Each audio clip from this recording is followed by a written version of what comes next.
భద్రాద్రి కొత్తగూడెం జిల్లా కొత్తగూడెం బస్టాండ్ సమీపంలో గల రామచంద్ర స్కూల్లో ఆకస్మికంగా దట్టమైన పొగతో మంటలు చెలరేగాయి. చుట్టుప్రక్కల వారు గమనించి ఫైర్ సిబ్బందికి పోలీసు వారికి సమాచారం ఇవ్వడంతో అక్కడికి చేరుకున్న ఫైర్ సిబ్బంది మంటలు ఆర్పే ప్రయత్నం చేశారు. స్కూల్ బిల్డింగ్ కొంతకాలంగా వాడకంలో లేకపోవడం వలన దట్టమైన చెట్లు పెరిగి ఎండలకు ఎండిపోయి బిల్డింగ్ లోపల కుర్చీలు బల్లలు సామాగ్రి ఉండడంతో మంటలు భారీగా చెలరేగాయి. Kothagudem town MRO 1 town police station police వారు ఘటనా స్థలానికి చేరుకొని ఈ సంఘటన కారణం ఏంటో విచారణ చేస్తున్నారు.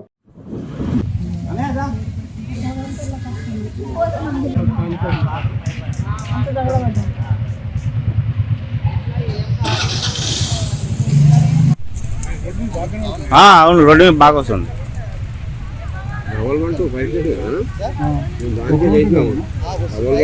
చేశారా?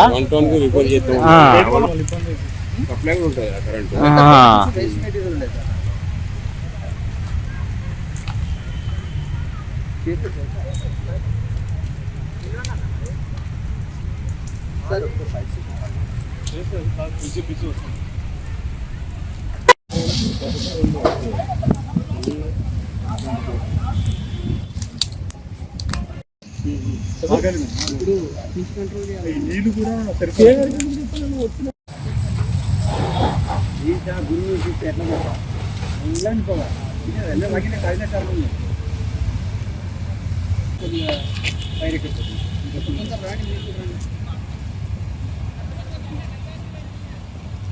అది వస్తుంది సార్. వాటర్ అయిపోయాయి, మళ్ళీ వాటర్ నింపుకోవాలి. అంటే మీరు ఇప్పుడు ఆ వెహికల్ అటు వెళ్ళాలా, అది ఇటు వస్తుందా? ఇక్కడికి ఇల్లు హెడ్ ఆఫీస్ దగ్గరికి వెళ్ళి మీకు కూడా వస్తారు.